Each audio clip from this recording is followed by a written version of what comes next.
ខ្លះផ្ទះមិនមែនជាទឹកដីកំណើតរបស់យើងនោះទេប៉ុន្តែវាជាកន្លែងដែលយើងជ្រើសរើសដើម្បីចាក់ឫសគល់នៃជីវិតថ្មីនៅពេលខ្ញុំសម្រេចចិត្តជ្រើសរើសវិឡាកូនកាត់នេះខ្ញុំមិនត្រឹមតែទិញសំណង់មួយនោះទេគឺខ្ញុំកំពុងបង្កើតលំហផ្ទាល់ខ្លួនមួយ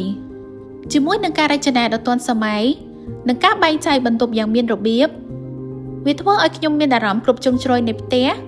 សុទ្ធតែយល់ពីអារម្មណ៍របស់ខ្ញុំវិឡាកូនកាត់ផ្ដល់ឲ្យខ្ញុំនូវភាពងាយស្រួលនិងភាពចុះសម្រុងវាជាកន្លែងបំផុសគំនិតការងារនិងជាជម្រកដ៏មានសុវត្ថិភាពបំផុតបន្ទាប់ពីភាពនឿយហត់ពីខាងក្រៅទីក្រុងនេះប្រហែលជាមិនមែនជាកន្លែងដែលខ្ញុំកើតឡើយប៉ុន្តែនៅទីនេះជាកន្លែងដែលខ្ញុំមានមនុស្សដែលខ្ញុំស្រឡាញ់ស្នាមញញឹមសំឡេងសើចនិងការចែករំលែកអាហារដ៏ឈ្ងុយឆ្ងាញ់នៅក្នុងផ្ទះនេះ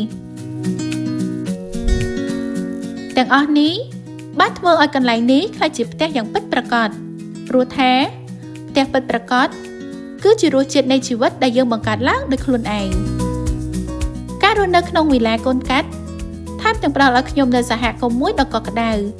ការរាប់អានពីអ្នកជិតខាងភាពសុខសាន្តនៃបរិស្ថានជុំវិញខ្លួនបានធ្វើឲ្យខ្ញុំលែងមានអារម្មណ៍ថាឯកានៅលើទឹកដីថ្មីនេះទៀតហើយស្រុកកំណើតគឺជាកន្លែងដែលផ្ដល់កំណើតដល់យើងប៉ុន្តែវិឡាកូនកាត់មួយនេះគឺជាទីកន្លែងដែលបេះដូងខ្ញុំបានរកឃើញសេចក្តីសុខនិងសុភមង្គលពិតប្រាកដ